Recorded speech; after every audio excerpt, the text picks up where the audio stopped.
Welcome to this 10-minute Tuesday episode of The Real Game. Rebounding, better transition, better whatever it is, better taking care of the ball, better communication. We control everything about this game. We control the offense, the defense, the tempo. It's our game to control. We'll throw a press at them, but we'll slow them down, all right? We will go Villanova some, mix up the defenses. We'll go 2-3, we'll go man. I don't want to come in here at halftime and read the halftime sheet, stat sheet, and us be up to 14 or 15 turnovers on it, especially against that team. Honestly, against any team we play, that should never be the case. Welcome, everybody, to this 10-minute Tuesday episode of The Real Game. I hope everybody's having a great day today. I'm going to be perfectly honest with you. I have gotten to the point with my podcast where, number one, I really enjoy doing it, but it is quite time consuming. So I have decided to do a scale back version every other week called 10-Minute Tuesdays. So this is my very first episode of 10-Minute Tuesdays. I hope you enjoy it. I was thinking earlier in the week what to do this episode on. These are going to be, kind of quick hitter things, some practical things maybe that coaches can listen to and apply to their own coaching things, maybe personal experience here and there.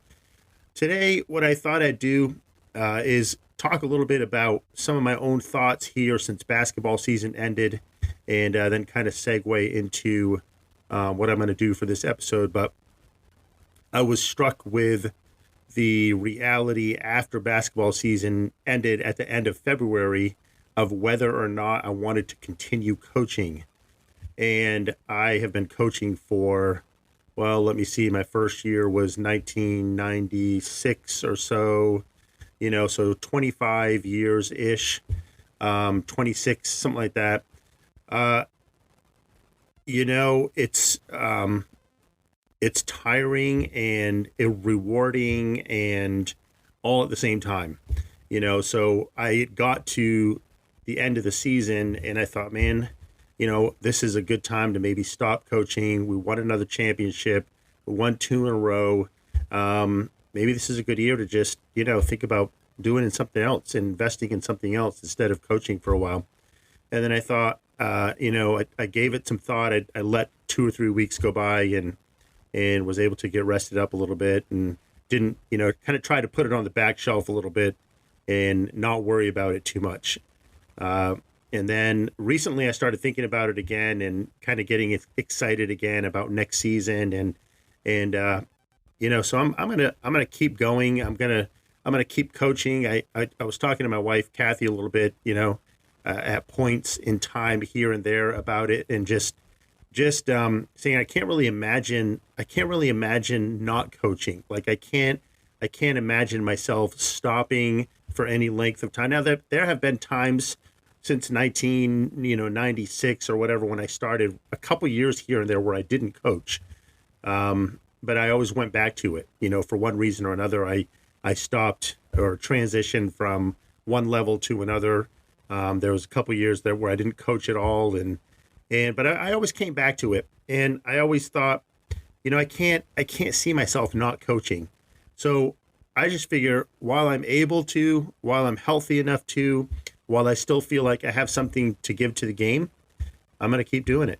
So that was kind of the decision that I came to. But at the same time, I thought, if I ever do stop coaching, what would I do? Like, there are coaches that coach for 25, 30 years, sometimes more. And when they retire, from coaching, what do they do? Do I want to become, Coach K and do Aflac commercials on TV? Not that they would have me do that anyways, but, I'm sure Coach K is making a lot of money on that. So kudos to him. But I think that there are some valuable ways that coaches can retire yet continue to give back to the game. And not just basketball, it could be any sport, whatever sport you think of or whatever sport you like, you can apply that to this. Okay. So I made a list of 5 things that I'm going to kind of work my way through, and I have obviously 10 minutes to do it, maybe 6 minutes now. So we're going to go pretty quickly here. All right. I jotted down some notes and just a few things that I want to share with you about ways that I feel like coaches can continue to impact the game once they retire from coaching. So in no particular order, here we go. Number 1, mentorship. A retired coach can continue to impact the game by becoming a mentor to younger coaches. They can share their experiences, offer advice, provide guidance to help shape the next generation of coaches. Now, don't get me wrong. I feel like you can be a coach that's still coaching and mentor other coaches.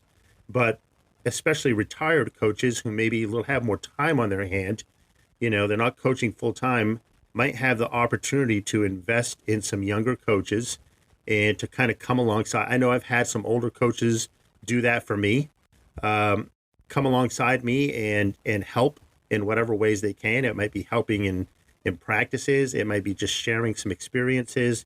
It might be offering advice here and there to some younger coaches. So mentorship, I think, is a great way to keep giving back to the game.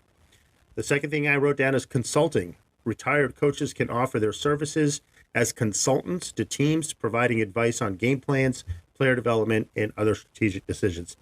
Now, this might be applicable more at higher level basketball, maybe even like a higher level high school basketball, college basketball. Obviously, this is probably something that professional teams do, hire consultants to consult in a wide variety of areas. But certainly retired coaches who have been coaching for a long time have enough knowledge to provide some value to a team and consult in matters of even X's and O's or game plans or how to develop players, how to incorporate better team culture, into your program, things like that. So mentorship, the first thing, consulting, the second thing. The third thing, I have writing, or it could be writing in podcasts like I'm doing. Retired coaches can write books, articles, blogs, or podcasts about their experiences and insights into the game. They can share their knowledge with a wider audience and provide valuable resources for coaches and players. I think all of us coaches probably have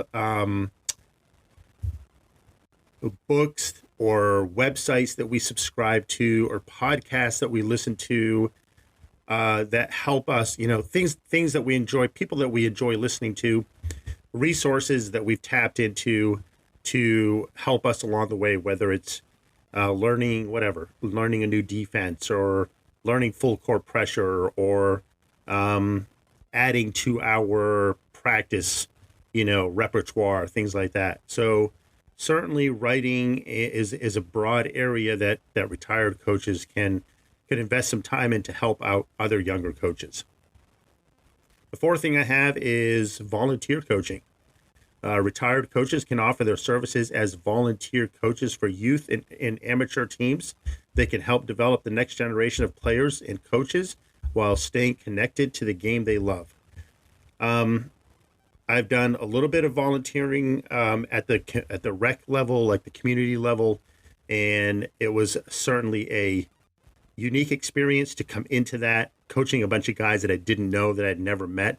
But it was fun to just get back to the community in that way and invest, in some young people that wanted to be there and enjoyed learning about the game of basketball. So volunteer coaching.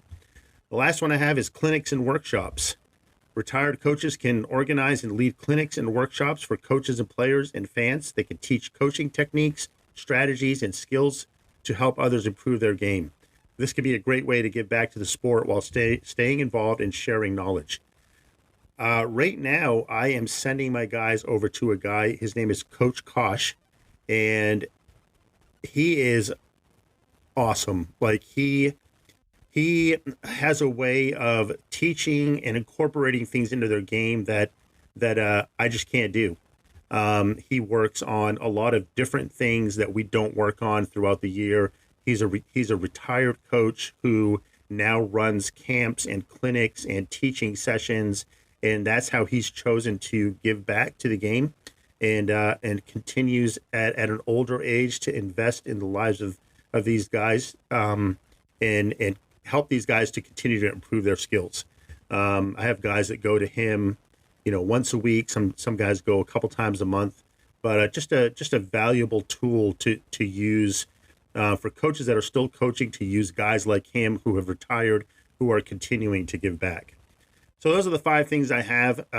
You probably have a list, of your own that maybe you could come up with, and if you want to share that with me, feel free to do so. You can always email me at calvarycoach@gmail.com. But here's my list again, just a quick rundown: mentorship, counseling, writing and podcasts, volunteer coaching, and clinics and workshops. Hey, so this has been a good episode. We're right at the 10-minute mark. I hope everybody has a great week. I look forward to the next podcast coming out in a few days.